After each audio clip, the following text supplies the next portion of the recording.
인간의 권리는 어디로부터 오는 것일까? 그 원천을 하늘이라고 보는 견해가 천부인권입니다. 천부인권이란 인간의 권리는 하늘이 부여하는 것으로서 인간은 태어날 때부터 인간으로서의 권리를 갖는다는 의미입니다. 천부인권 개념은 대부분 국가의 헌법에 반영되고 있으며 널리 진리처럼 여겨지고 있습니다. 그런데 정말 인권은 태어날 때부터 인간에게 주어지는 고유하고 불가침한 것일까요? 천부인권은 현재 세상에 널리 정설로 자리잡고 있지만 오류가 많은 개념입니다. 천부인권 개념의 근거, 유래, 문제점에 대해서 얘기해보면 다음과 같습니다. 천부인권의 허약한 근거. 천부인권의 근거는 미약합니다. 아니, 없다고 봐야 합니다. 인간의 자존감과 이상에 의존하여 지지되는 선언적인 개념이라 할 수 있습니다. 그래서 조금만 생각해보면 이치에 맞지 않는다는 것을 알 수 있습니다. 생명은 자연으로부터 주어지고 그 가치는 태어나면서부터 발생하지만 타 존재에 대하여 주장할 수 있고 보장될 수 있는 권리가 자연에는 존재하지 않습니다. 사회가 없는 곳에서 인권이 존재하는 것을 본 적이 있나요? 인간은 짐승의 먹이가 되기도 하고 훼손된 시신들이 아무렇게나 쌓여지기도 합니다. 자연에서 인간에게 주어지는 것은 인권이 아닌 물리법칙과 약육강식의 원리뿐입니다. 천부인권의 유래. 인권에 관한 개념과 제도는 17세기에 태동되어 18세기 근대 시민혁명의 전후로 정립되었다고 할 수 있습니다. 근대 유럽에서는 상업과 수공업이 발달함에 따라 봉건체제가 약화되고 시민계급이 부상하였으며 세력이 증가한 시민계급은 전제군주와 귀족에 대항하여 정치적 경제적 권익의 보장을 요구하기에 이릅니다. 시민계급은 농노와 도시화 측민과 연대하여 전행을 일삼던 왕권을 몰아내고 시민의 권리를 선언하게 되는데 이러한 일련의 사건들을 통칭하여 시민혁명이라 합니다. 그 전형적인 사건이 1789년의 프랑스 혁명이며 그 이전 1688년의 영국 명예혁명과 1776년의 미국 독립선언도 맥을 같이 합니다. 시민혁명의 명분과 이론적 배경을 제공한 것이 근대 자연법 사상입니다. 대표적 철학자로는 영국의 명예혁명을 옹호한 존 로크가 있습니다. 로크는 국가가 있기 이전의 자연 상태에서도 자연법이 있었으며 그 자연법에 근거한 자연권의 내용은 생명, 자유, 재산의 권리라고 하였습니다. 여기서 자연권이 곧 천부인권입니다. 천부인권을 보다 잘 보장하기 위하여 인간들은 서로 동의를 통해 정부를 세운다는 것입니다. 만약 정부가 그러한 설립 취지를 이행하지 못하면 인간은 정부를 폐지하고 새로운 정부를 세울 수 있는 저항권을 가진다고도 하였습니다. 천부인권과 저항권은 자연법 사상의 근간을 이루며 근대 시민 헌법에 그대로 반영되었습니다.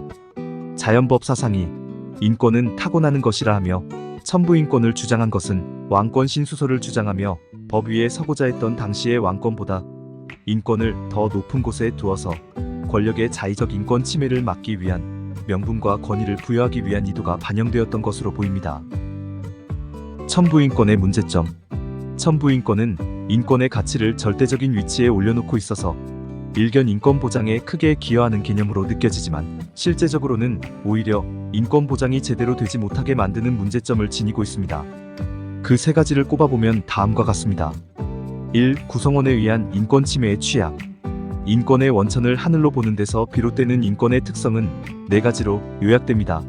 보편성, 고유성, 항구성, 불가침성이 그것입니다. 인권은 하늘이 내린 것이기 때문에 모든 인간이 지니며 양도 불가하고 영원하며 침해되어서는 안 된다는 것입니다.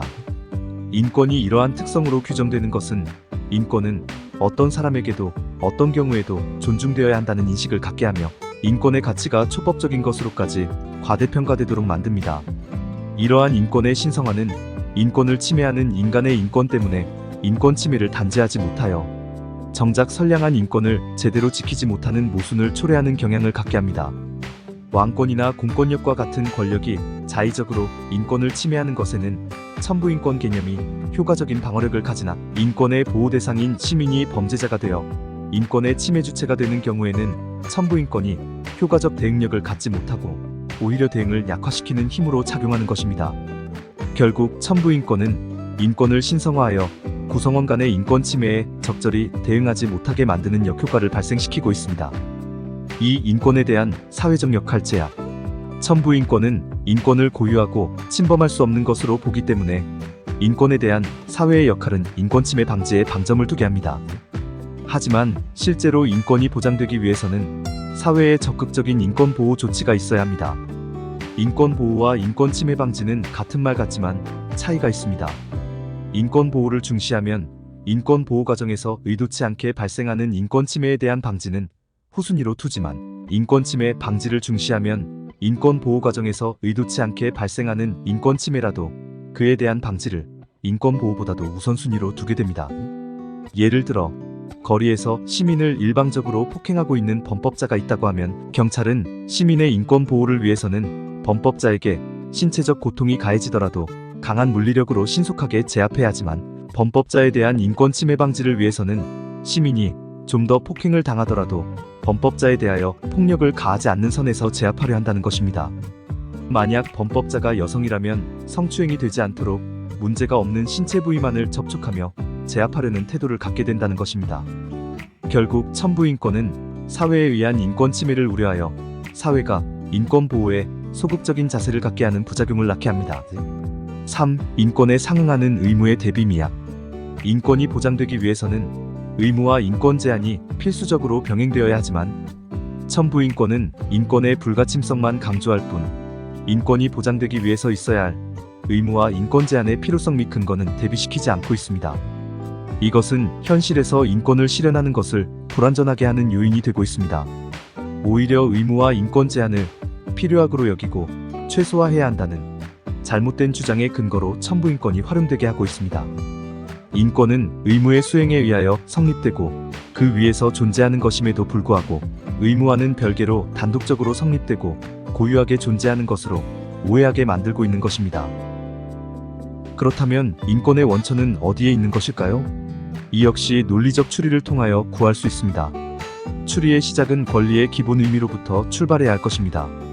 권리의 사전적 의미의 핵심은 어떤 일을 당연히 요구할 수 있는 힘이나 자격입니다. 무엇을 당연히 요구할 수 있다는 것은 어떤 존재가 그것을 보장해 주어야 가능한 것입니다. 권리는 보장해주는 존재가 있어야 성립될 수 있으므로 권리를 보장하는 존재가 곧 권리의 원천에 해당합니다. 그렇다면 권리를 보장하는 존재는 누구인가요? 인간이 권리가 침해되거나 행사하지 못했을 때 누구에게 그 해결을 요구할 수 있나요?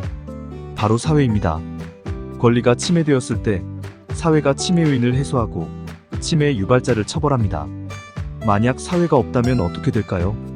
누구에게도 권리 보장을 요구할 수 없고 아무리 권리를 외쳐본들 누구도 그것을 인정할 리 없습니다. 어떤 일도 당연히 요구할 수 없습니다. 곧 사회가 없다면 권리는 존재할 수 없습니다. 본래 존재하는 권리를 사회가 보장해주는 것이 아니고 사회가 권리를 보장해 줌으로써 권리가 존재하게 된다는 것입니다. 이처럼 인권의 원천이 사회라는 것은 논리적 추리에 의하여 확인할 수 있습니다.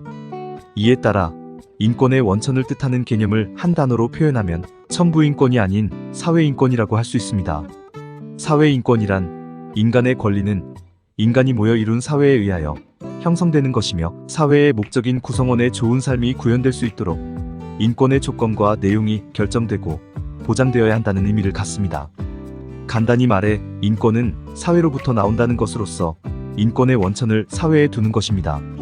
사회인권은 사회가 없으면 인권도 없다는 것이지만 인권이 없는 자연이라고 해서 인간의 존엄성마저 없다는 것은 아닙니다. 다만 사회가 없으면 인간의 존엄성이 권리로서 보호받지 못한다는 것입니다. 뿐만 아니라 사회라 하더라도 구성원의 좋은 삶이라는 목적에 충실하지 않으면 권리가 제대로 부여되지 못합니다.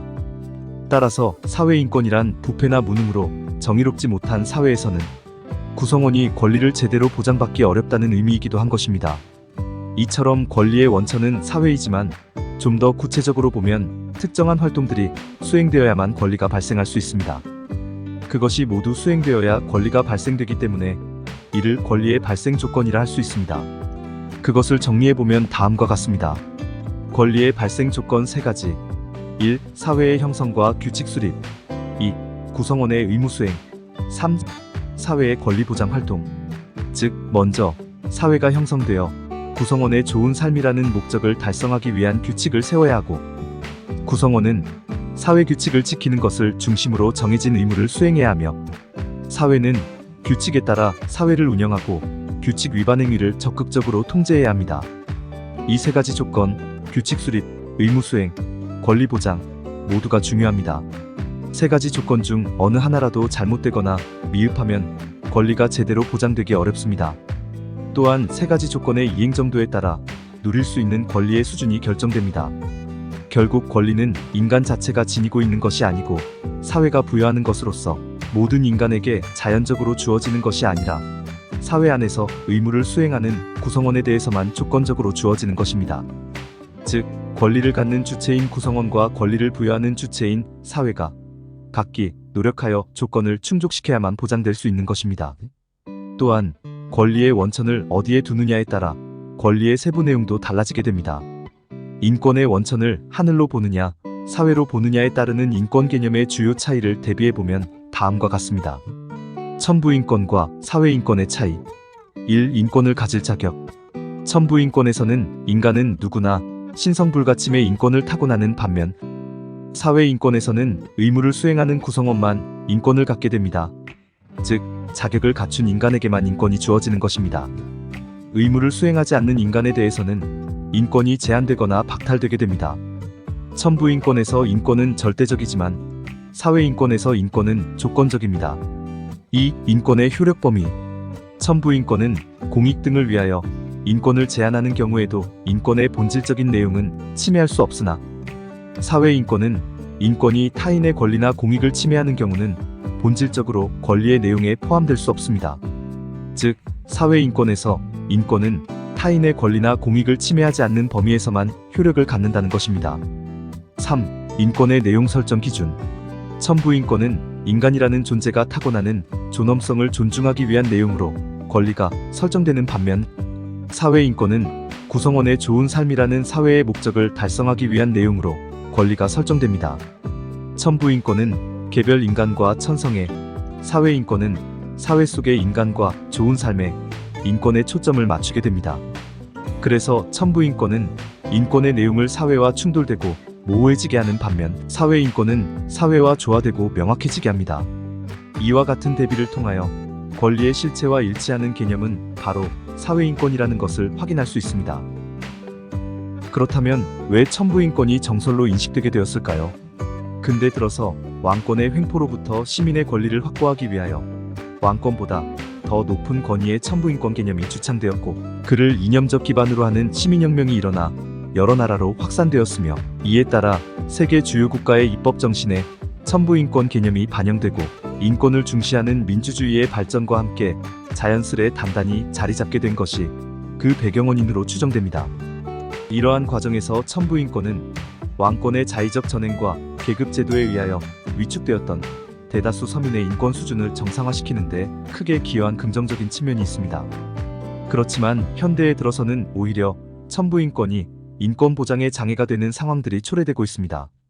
이제는 더 완성도 높은 권리의 보장을 위하여 천부인권과 작별을 고할 때가 된 것입니다. 이를 대체할 개념은 사회인권입니다. 사회인권 개념은 인권의 원천이 사회이지만 사회가 있기만 하다고 권리가 제대로 보장되는 것은 아니라는 것을 알려줍니다. 구성원의 좋은 삶이라는 사회 목적에 부합되도록 사회가 운영되어야 하며 그러한 정도에 따라 권리의 보장 수준이 달라진다는 것을 보여줍니다. 즉, 권리의 보장 수준과 사회 정의의 수준은 비례한다는 것입니다. 그러므로 구성원이 더 완전한 권리를 보장받기 위해서는 구성원 각자가 사회정의 구현을 위해서 더 노력해야만 하는 것입니다.